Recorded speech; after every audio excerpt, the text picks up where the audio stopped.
At one point, I felt myself crying out to God and almost pointing my finger in his chest, if you can do that, and saying, God, why are my kids suffering in this way when you called us here? We're here because you put us here, and my kids are going through it and we're miserable. But we're obeying you, God. You've got to fix this. These are your kids. You called us here. You're going to fix this. And that's kind of where my prayer life went, telling God, we're here and I can't do anything about this, Lord. You've got to fix it. So go ahead.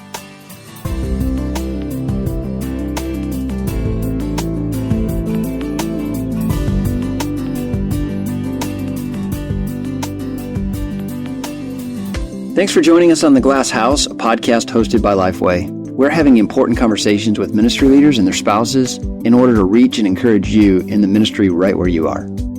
These conversations have been reaching thousands of people all over the world, and we are so grateful. Could we ask you, if you're enjoying this podcast, would you leave us a rating and review wherever you listen to the show? It helps others find us and keeps the ministry going. Well, welcome to week 2 of this series about kids in the Glass House. If you didn't catch Barnabas Piper last week, he did an amazing job of just describing what it was like to grow up in the Glass House. And we covered some topics of like family devotions and how to lead your kids to Christ without ruling over them in the Glass House. But today's episode is a little different. It's Holly Knight. Yeah, today we have Holly Knight. Her husband, Bradley, is a worship minister. He's served in 2 different churches, both Prestonwood and the Brooklyn Tabernacle. And she discusses what it's been like for she and Bradley to follow God into radical obedience. And the question that we really toss around is, are we ruining our children by moving them around? And several things we discussed that were interesting for me being from the mom, but we talked about the mama bear syndrome that we have. Yeah. And just what is it like for a kid who has to follow the call of God of their parents? The statement that she makes is that their sanctification is more important than their safety. All of that gets unpacked today as we talk about what it's like to be a kid growing up in the Glass House. So let's jump into the conversation. Holly, great to have you on the show. Thank you. Lindley, we've talked about this. So many people want to hear, how do we handle our kids while we lead this local church? Yeah, I mean, that is the main question we get. And so you wrote a blog recently that just basically said, how do I know I'm not ruining my kids' lives? And so we thought, what a perfect guest to have on the show, because I think that's the question we all have. How do we know that we're not ruining it? And I mean, I just love what you said in the blog about we're moving them here, we're moving them there, and they're following our call. So surely they're in the will of God too, but it's hard to know. Absolutely. And our family has been through a lot of transition over the years. We served at a large Baptist church here in the Dallas area, which is where we live, my husband and I, for almost 14 years. And we gave birth to 3 beautiful girls during that time. And then God called us to adopt 2 babies from the country of Uganda in Africa. And so even that time away from my kids, I was in Uganda for 9 straight weeks, away from my 3 young daughters, the youngest of which was 3, the oldest was 7. And they didn't understand why I was gone for so long. So I was in Africa, obeying the Lord, following his call for our family, and my children were at home suffering without their parents. And so then we brought our babies home. Now we're a family of 7, and God calls us to leave our very clean, pristine, tidy, comfortable lives in North Dallas and move to New York City. And so we did that in 2017, and it was just an insane adjustment for our children, going from North Dallas to Queens, which is where we lived. And not only that, it was the first time that we had put our kids in public school.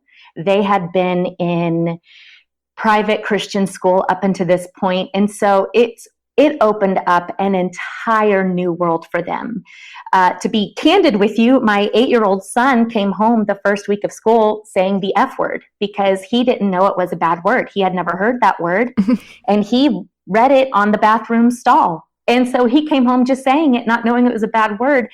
And I'm freaking out going, oh my Lord, what are we exposing our children to here? Right. It was a very rich time of ministry for my husband and I there in New York at the church where we were serving.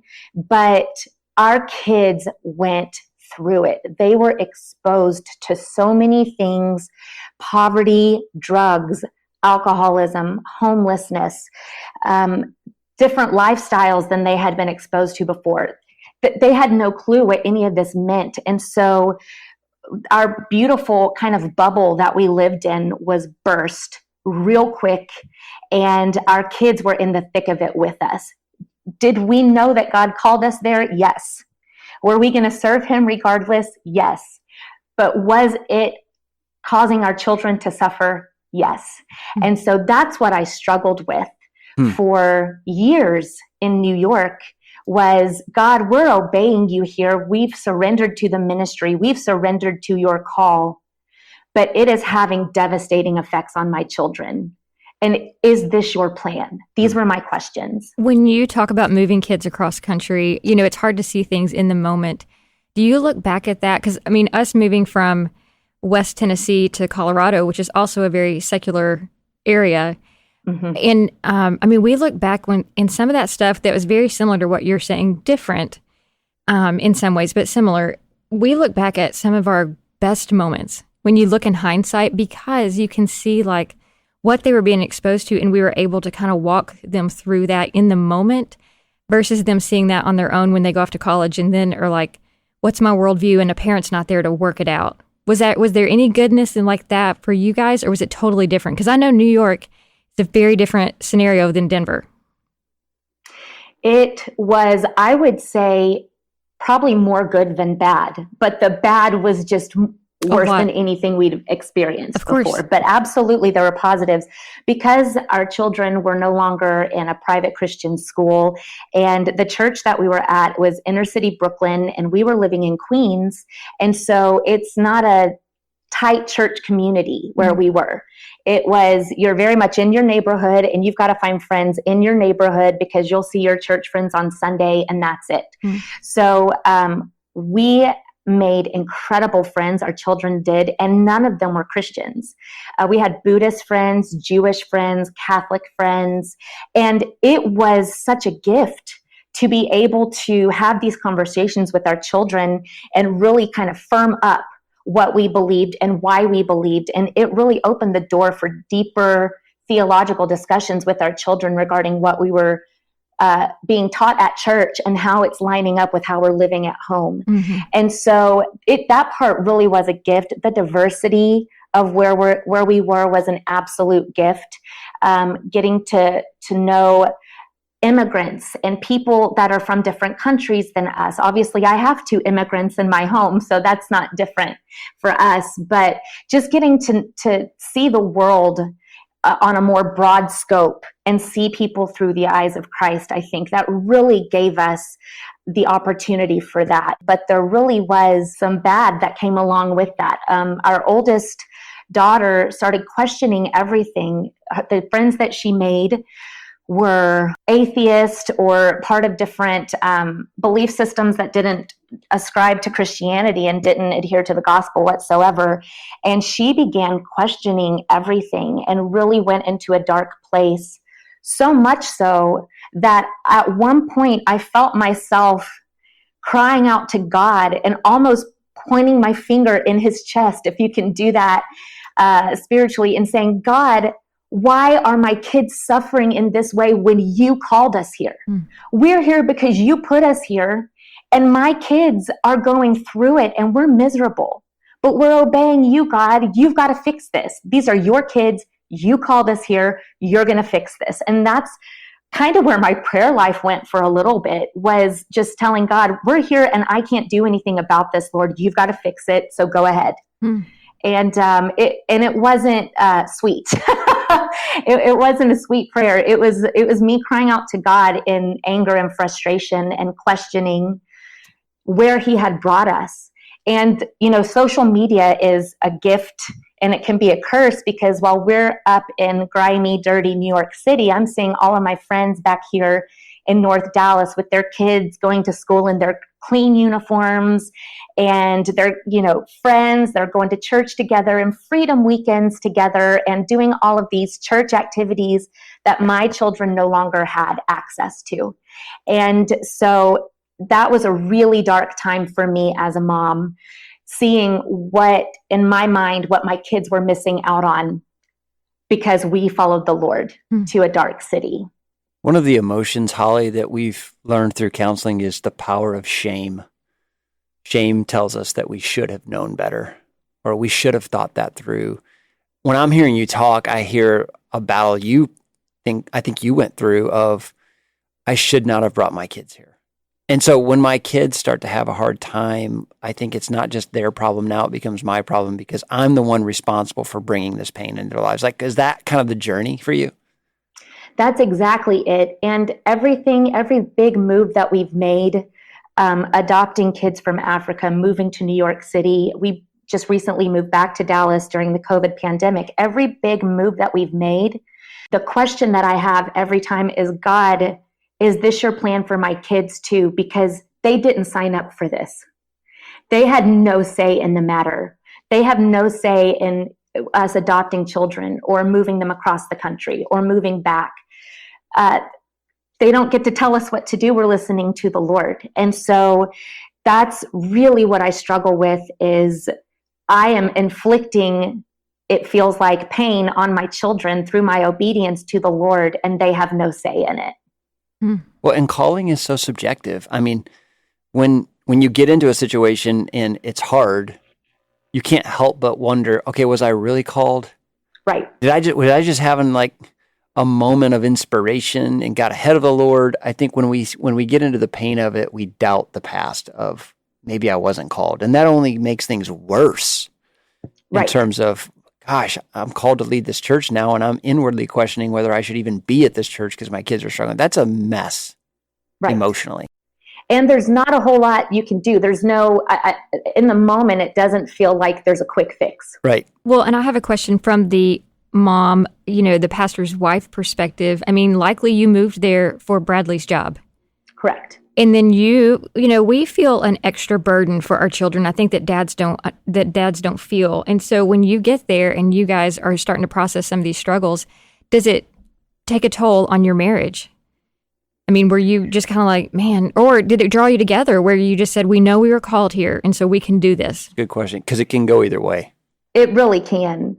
And praise the Lord, it did draw us together. I mean, we prayed together for our kids and over our kids like never before.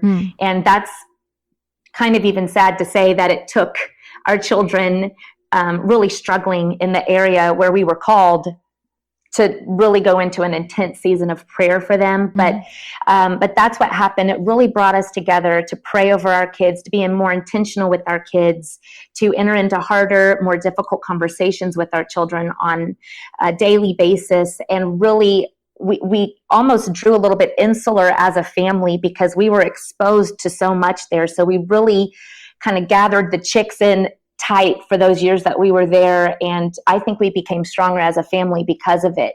But it took a lot of work. It took a lot of difficult conversations. It took a lot of forgiveness. It took a lot of empathy and patience. But God really worked through our family and all of that. Let's pause and talk about calling for a second, because Holly talked about how our kids get wrapped up in our calling. As we take up our cross, they have to carry the same cross. Lindley, that's been different for us in two different scenarios about how we involved our kids in calling. Yeah, and that's basically because of their ages. Right. And so I think that we have to be careful saying that there's one way to do everything. Because when we moved to Denver, the kids were much younger, early elementary school, and we just told them. They didn't know. They couldn't keep a secret at that age of their life. And so, I mean, the night before we were announcing to the church, we told them, hey, you need to know we're going to announce this tomorrow and we are moving to Denver. But when we made the move to Lifeway, we may have mentioned this before, we pulled each one of them aside individually so they felt no pressure from their siblings and said, hey, this is what's happening and this is what's going on with your dad. And we just want to include you in it and involve you. And if you say that you're not comfortable with this, then We'll then pump the brakes. we'll pump the brakes. And we were hoping, I mean, we were secretly hoping that one of them would say that. And so when they all four unanimously and individually said, if this is what you think God's calling us to do, then let's do it. And so that gave us such peace in that moment. It has helped tremendously on this side of the call to know that everybody said yes, everybody voted yes for this, because there's been a lot of hard days in transition. And I'm not saying that's the way everyone should do it. No. But I do think calling is subjective. And when you feel like God may be calling you to the next church, it is important to get on the same page as a couple about, okay, where our kids are right now, what role should they play in this conversation? Well, and I didn't clarify this the second time. They were all teenagers.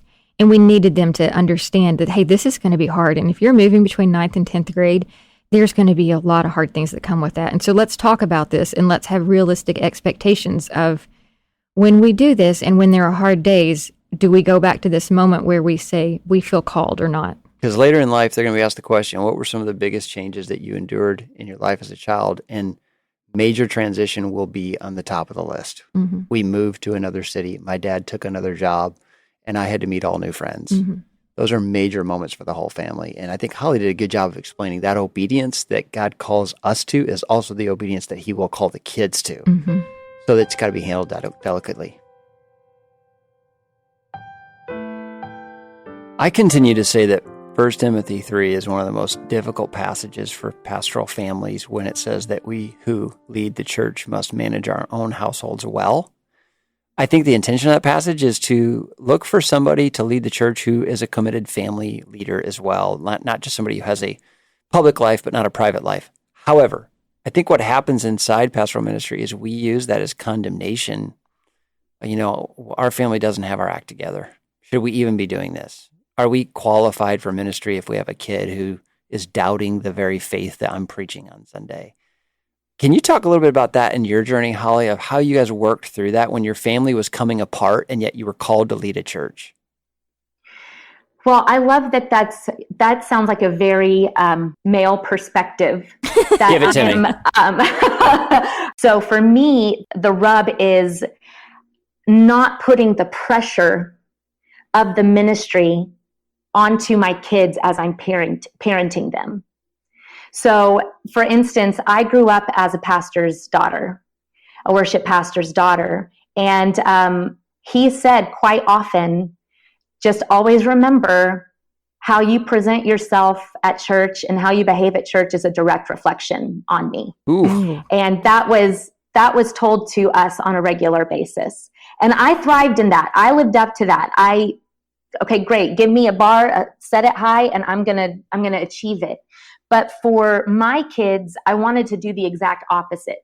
What we have going on here in our family, how we're raising you, how we interact with each other, our interpersonal dealings, these have nothing to do with the ministry that's going on at our church. What we have in our family is our first priority, not what's going on over at the church. So yes, we have this calling to minister and we have this calling to lead people at the church. But my first calling is to raise these disciples here.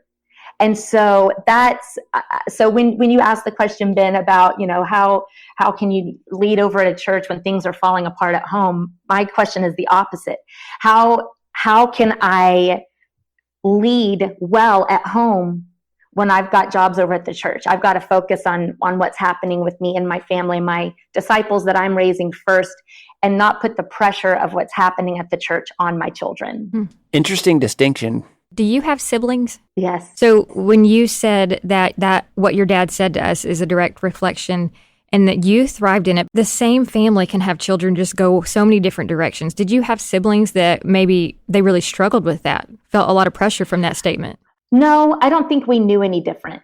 Okay. I don't think we knew any better at the time. But my sister and I were talking about it a couple weeks ago, and we were just like, we didn't think that was weird that our dad said that to us. It was just fine.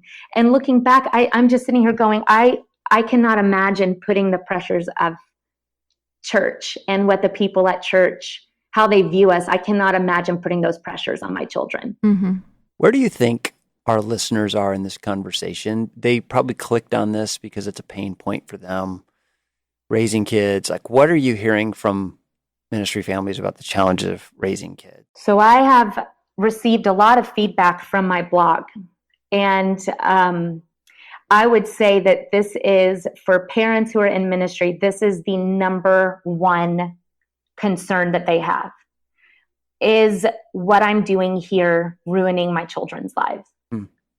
And that's the number one question I have, because after we moved back to Dallas from New York, my husband and I now, we travel to a different church every weekend. It's a very itinerant ministry that we have. We lead worship at different churches. We do choir clinics, conferences, that type of thing at a different church every weekend. And our kids are here by themselves every weekend. We don't go to church with them. And it is horrible, because we should be taking our children to church. And you talked about shame, Ben. There's some shame incorporated with that. Like, God, I'm out here serving you, but my kids are going to church by themselves, or they'll go to church with my sister or my mother, but their parents aren't taking them to church. And so there is a lot of shame involved in what we're doing right now. But we know that this is where God has us. So this is something, I've not conquered it. This is something that I'm still dealing with on a weekly basis as I pack my suitcase yet again and leave to go get on a flight. But I think that people that are serving in the local church and who are planted in the local church, I know at least for us, it's a struggle, because especially for pastors and those in senior leadership, the kids, they know when things aren't going well with mom or dad. They might not know specifics, but they can sense when something's not going right at the church, or the kids pick up on everything. And so that's the question, is what I'm dealing with here with these interpersonal issues with people at our church. Am I painting a horrible picture of the church for my children? Are they seeing it from the inside out in a horrible way? And that's a huge concern of mine. Right. Do you have any stories that you could share with us, with our listeners, of just a struggle maybe your family has personally gone through, that where, Mama Bear has come out on you a little bit just because someone was seemingly picking on your child? So I think one of the mistakes that happen in the church community with our children is that because we are in church leadership, our children are automatically expected to be leaders within the church based on who their parents are. And I think that's an unfair expectation to put on our children. Because again, they didn't ask for this. They didn't ask for their dad to be the pastor or the worship pastor. So there was a time at one of the churches where we were serving where it was the worship time in children's church, and my son was sitting down. He didn't want to stand up to worship. I mean, just something small. He was 8, 9 years old. But he had a ministry worker come over and say, "You should be leading the worship, James. Your parents are the worship leaders here. You need to give people an example of what it is, how it is to worship the Lord." And he's sitting there going, he's 8, 9 years old. He doesn't have the vocabulary to express that I'm not a worship leader. I'm just here in this free childcare while my parents work, like he doesn't have the vocabulary to express that. So there's these expectations that are put on our children. I have felt before that my kids aren't allowed to struggle with anything. There was one situation where one of my daughters opened up to a youth leader about something that she was struggling with. And the youth leader prayed over her, but during the prayer was asking God to cast out the demonic spirit that was in her over something she was struggling with. And I'm just like, she's 13 years old. She just needs prayer and a hug, and, to tell her that you appreciate her and that you're for her. But I feel like even our kids, in a way, are put up on a pedestal that they never asked to be put on. And that there is a different set of standards that they're judged against because of who their parents are. And so you asked about the mama bear coming out in me. And Lindley, I've got to tell you, the mama bear is always out. Always. I get it. Like, it's not a Because- matter of when she comes out. She's No. just out. So, for instance, how did you respond to that youth leader? I mean, did your daughter tell you, or did the youth leader tell you? And did you go back? My daughter came home and cried and telling me and crying about it. Mom, I had a demonic spirit prayed out of me, and I went through the roof. Like, what are you even talking about? So there was a phone call, there was an email. You know, it's kindly worded, but you are going to hear from me. Yeah. When these things happen, there was the ministry worker came and told me that my son didn't want to stand up and be a worship leader. And I said, yeah, because he's not a worship leader. He's 8 years old. Like, that's not his job. So you're not going to, so, you know, are my kids being disrespectful? I'm going to come at the kids. Are my kids being rude, unkind? I'm going to deal with my kids. But when it's these things where you've held them to a standard that they never asked for, that should never have been put on them, now I've got a problem. And now you're going to hear from me in a very kind way with a God bless you at the end. Yes. I know that when I've had this in my own life, when our kids were, 4 or 5 kind of age, well, our daughter went through a phase of she was shy, just like so many 4 and 5-year-olds are. And when other children at that age, you go and talk to them and they kind of hide behind mom's leg or something, it's cute. Oh, aren't they sweet? You know, they're just so quiet. And then when Ava would do that, it was kind of like, I could tell they were looking like, haven't you taught her like people skills? I mean, haven't you told her how to talk to an adult? Well, I mean, at age 4 or 5, no. I mean, there's no category for that in her mind. She doesn't know how to return a question with a question. And so, I would be like, you're not asking the other kid who's cutely hiding behind her mom's leg, why is she being rude? And so I agree with you when you say, are they being respectful or rude? I do think there's a point when children who are in the ministry, they should learn how to have a conversation. It's got to be at the right time. And so, like, our children now in teenage years, if someone comes up to them and says a question and they like look at them like they have a third eye, well, that's rude, and we're going to talk about it. But I think that people don't have a good understanding of just normal age appropriate behavior because they're under the title of a pastor's kid. I'd love to unpack something you said earlier. I'm still processing your nice rebuke of my male views. It's pastoral. We had an episode with a couple named Sean and Billy Sears, and they went on a church planting journey, and his fear of failure was so severe that he basically threw everything, all of himself, into making sure this didn't fail because my family's depending on me. And she felt completely abandoned in that. Right. I think one of the hard things in ministry with our kids especially is, if I'm being honest, I don't think a lot about the kids during the day because I want to make sure that I succeed here so that I can pay the bills and keep this family moving forward. And so there does become this conflict between husband and wife sometimes where Lindley has said to me, like, hey, you're not paying attention to what's going on at home. And I'm defensive and thinking, because I have to work. I've got to make sure this thing doesn't fail or we're all stuck. And I'm not saying I'm healthy in that at all, but I do think there's some tension there with the kids because I don't know that I'm always like paying attention to their way they're being nurtured. Well, I think the tension comes in when, for instance, we have a child who I know his behavior, and after a few weeks when he's doing one certain behavior, I say, something's going on, something's wrong. I know this behavior, and he'll blow it off. And I'm like, listen to me. I'm the one at home with them. Like, I'm the mom. I know that something's wrong. And he, I'll just find a way to make sure you understand that you're overreacting. And I think that's because he's so involved in the church that always goes well, by the way. Yeah, just tell me I'm overreacting. I'm sure. Yes. Yeah. I love that language. I will say things like, "Oh, come on, he's a kid. Like he'll." No, you're like, he's a teenager. It's just normal teenager behavior, and I'm like, but not for him. And I would say 95% of the time, I'm the one that's late to the game. Of okay, yeah, you're right. There's something going on with him.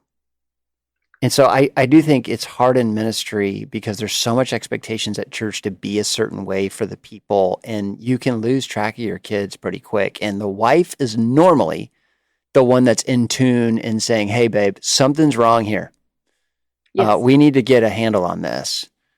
So what do you say right now maybe to a wife out there who doesn't feel like her husband is paying attention and she's scared?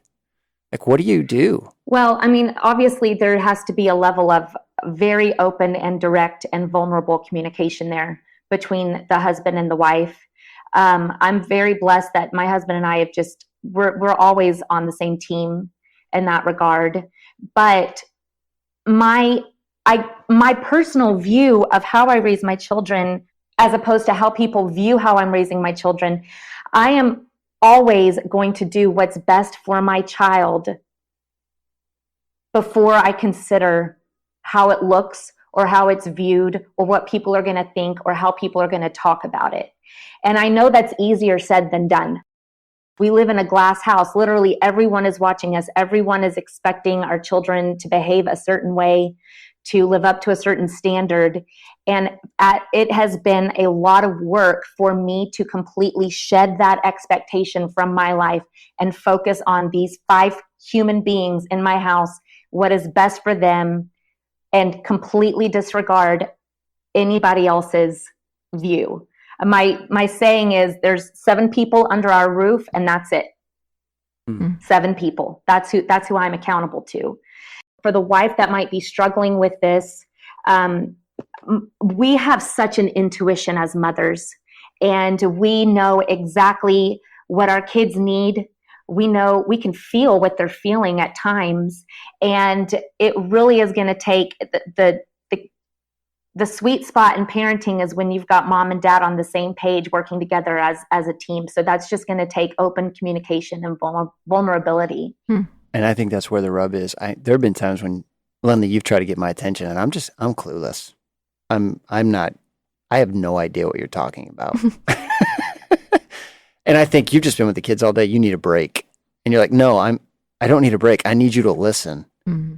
Something's going on with this one, and we need to talk about it. So I don't know that we have a clear-cut answer, but I think there are a lot of wives out there that probably feel like Lindley has felt at times, like, yeah, well, my husband won't pay attention. He doesn't think this is an issue, and I think it's an issue, which I would say probably some counseling. Yeah. To try to reach out, even if he won't go. She might want to go see a therapist and get some ideas on like how you handle it. Well, you were talking about shedding that expectation that you're only accountable for the 7 of you. I mean, does a story come to mind where you really did have to do that, where you had to shed this expectation because someone said something to you that you thought, oh, that was hard, but I'm not responsible to you? We're all about looking nice, and we've got 4 daughters, and dressing modestly and that type of thing. But when someone comes and is, I've had people come and comment on my children's clothing before, and I'm like, oh, okay, I'm not here for your opinion on that. Which is so funny because who can we comment on their child's clothing? You can't. That's what I'm saying. It's because our kids are fair game. People think that our kids are fair game. Mm-hmm. And so they feel like they can comment on what they're wearing or how they've have their hair done that day. I mean, this was obviously when they were little, but it just got to the point where I'm like, you can't talk to me about this kind of stuff. I literally cannot listen to any more opinion. Ava wants a tattoo for her 18th birthday. And you talk so about... So does my Ava. See? You talk about shedding expectations, though, in that the first thought we are thinking is, what are people going to say? And then I'm like, it doesn't matter to me. That's right. Not, and so, like you said, we're responsible for what's under our roof. And that's not you can't find a chapter and verse about that. And so for us, it's like that, let that be our decision. Whether you agree with it or not is none of your business kind of thing. Don't do it with your child if that's a big deal for you. I am going with my Ava to get a tattoo for her 18th Yeah, birthday. we are too. If you want, I'll take you. We're going together. I'm so judging you right now. So is my husband. He judges me over that every time. And I'm like, but what if I get your initials? Uh-huh. Then there what? You go. There you go. Holly mentioned that our kids are fair game. I had not heard it worded that way, and I thought that was so true. And it's also so unfair. I think people within the church think that our children are fair game for them to have opinions about, to criticize, or even in a reverse way to applaud in unfair ways. I mean, there are some situations where kids get away with things because they are the pastor's kids. So sometimes it's to the detriment of the child. It's a painful topic of being judgmental toward other people and the way they parent. Because if we're honest, we all judge other people and the way they parent. It's just we don't say it out loud. I mean, I judge people constantly for the way they parent. But I don't go and tell them, like, I think that's crazy. You let your kid do that. But people will say that to a pastor. Well, she referred to that even someone having an opinion about the way one of her children were dressing. Right. And, I would not have the freedom to be able to go up to someone else and say, I don't think that your daughter should be wearing that shirt. But because she's our daughter and you're a pastor, they could say, well, that just feels immodest. In those moments, I think I go back to Steve Cuss on that. I think the best thing you can say to someone who's saying cruel things about your kid is to simply say, if you knew how much it hurts me when you say things like this, you would not say that. Because I don't think people realize how hurtful that is to a pastor's wife when their kids are being criticized. I genuinely think they just don't realize how much it hurts and how much they carry that for weeks and the bitterness that comes with it. Well, speaking of Steve Cuss, I think when that happens and we get criticized, we demonize that person. And I agree with you. I think they think they're being helpful. They're watching out for us. They're trying to say the things that other people may be saying, and they want to protect us when it still feels really hard. Many of my pastor fantasies when I was a pastor involved, okay, if I didn't have this job, I would love to say to you right now this. And it normally revolved around opinions people wanted to say about my personal decisions, my kids, my wife, whatever. Because in no other arena that I have ever been involved in do people feel so free to tell you what they think about your subjective choices. We've talked about that. Vacations we go on, vehicles we drive, houses you live in, designer bags you may or may not carry. It's just people do feel like they can say some things about it. And it's painful. And so if you're listening to this and you identify with that, you're not alone.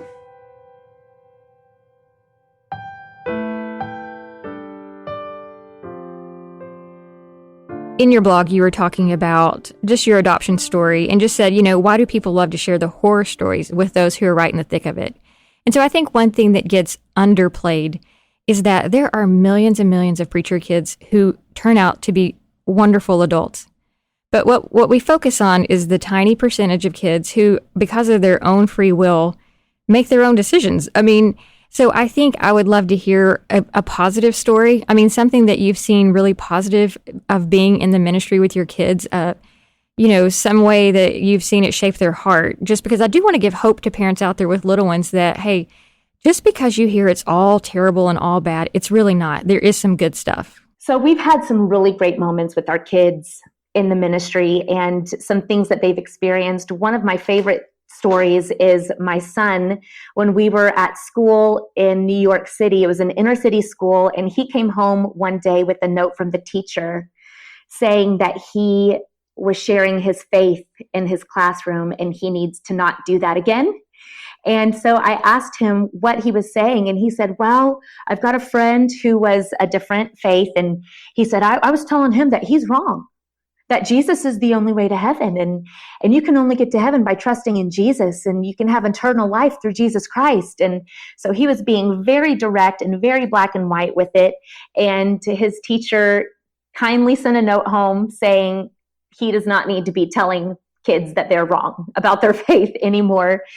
But my response to that was, James, I'm so proud of you. You're living out your faith. You are being a missionary right where God has put you.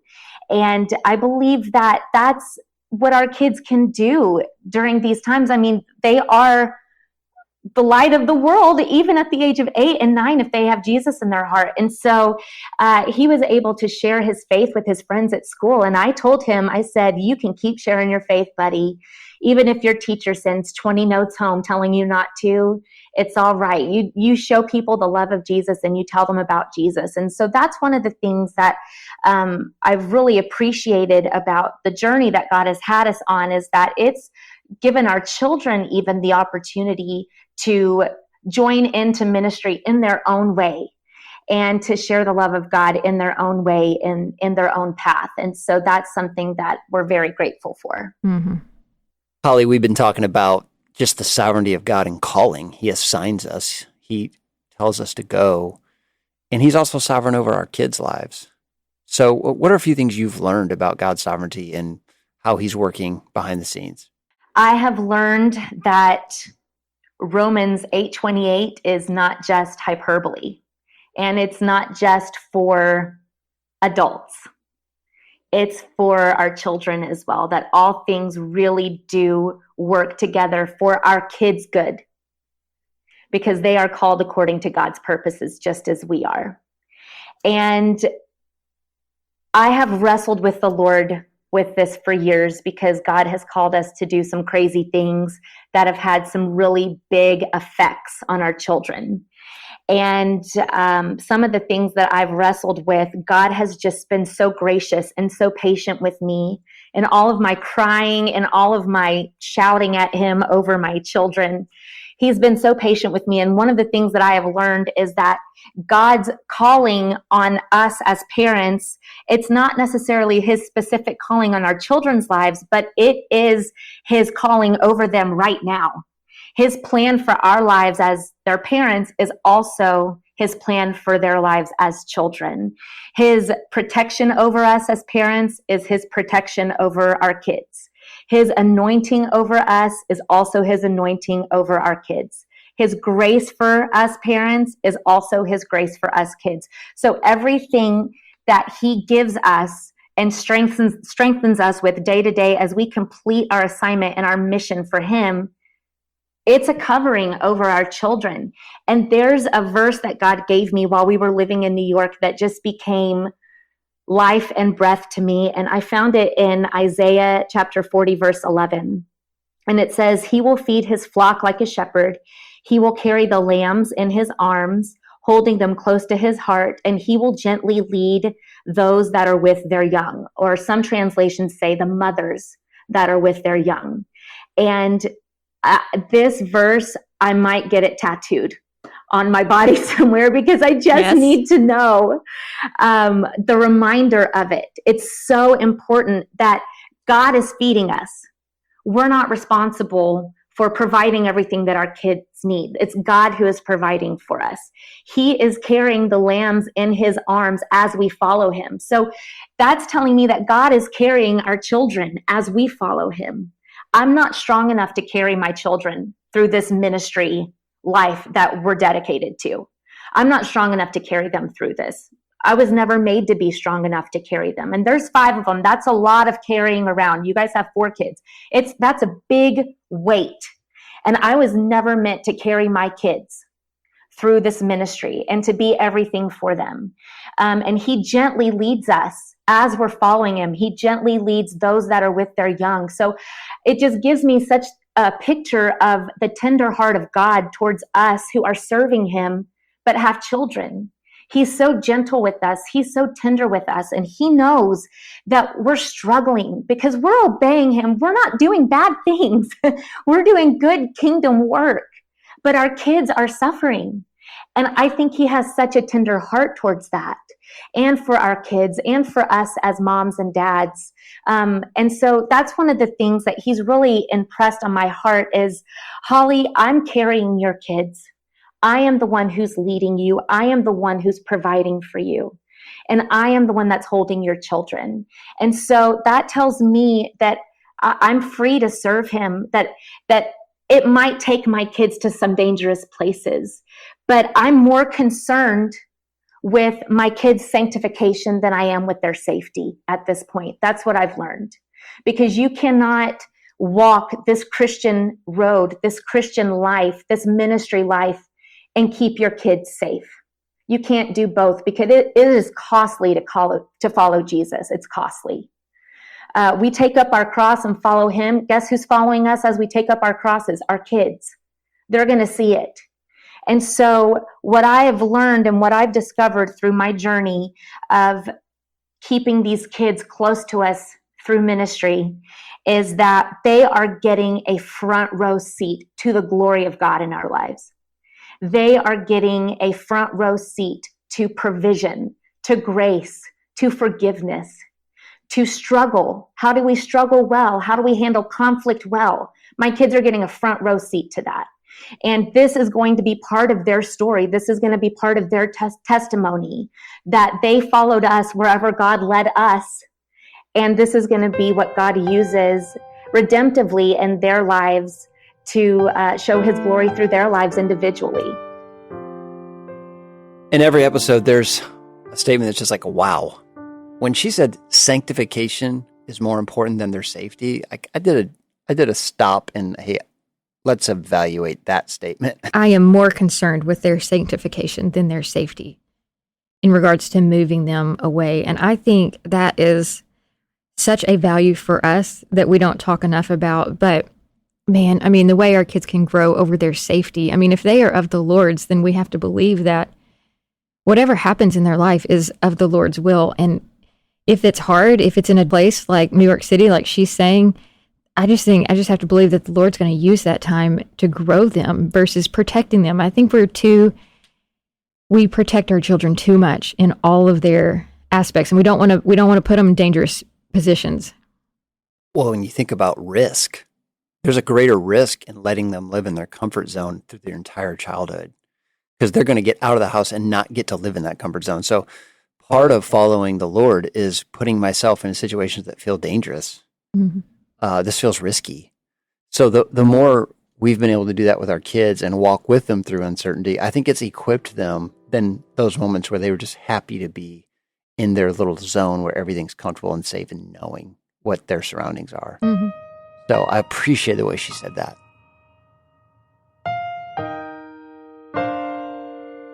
So Holly, tell us what you think has been the hardest thing about living in the Glass House for the Knight family specifically. I think the hardest thing for living in the Glass House for us is when our children have seen sometimes their parents can sometimes be mistreated, or people are not always kind, or people have opinions about the music we do, or, how my husband writes certain things or whatever, the songs that we've led. Everyone has an opinion on that. And so my kids hear that, and they see people sometimes treat us unfairly or unkindly, and our kids have seen that. Mm-hmm. And so that, I think, would be one of the hardest things about living in the Glass House, is not being able to shield our kids from unkindness in the church. Which I think I so much love that there are lay people that listen to that, because it's just so unusual, because there's no other professions where kids have to be exposed to that. Right. There are some, but few. Yes, I'm sorry. There are some, Coaching. yes, but yes, but I mean, during tax season, your accountant dad, you're not hearing people talk about how bad he did with their taxes. Like, it's not part of their life. So conversely, Holly, what's something great about living in the Glass House? Well, I have to say, one of the greatest things about living in the Glass House just happened this past week. And we were having an in-depth family conversation with our kids. We had seen a movie that we were kind of questioning the theology and the worldview behind the movie. And I think I said something like, the Jesus that everybody preaches is not always actually Jesus. It's not the Jesus of the Bible. And my 15-year-old said to me, and I will never forget this, she said, well, the only Jesus I need to know is the Jesus of the Bible and the Jesus of my parents. Mm-hmm. And that put me on the floor, because it told me, wow, we're not ruining them. They're getting to see us, yes, serve the Lord, serve his church, but serve them in a way that it's appealing, and that makes them feel safe, and that they want to pursue it as well. And so that's the best memory that I'll ever have of living in the Glass House. That's the best thing that I could possibly say, is that my daughter wants the same Jesus that I profess.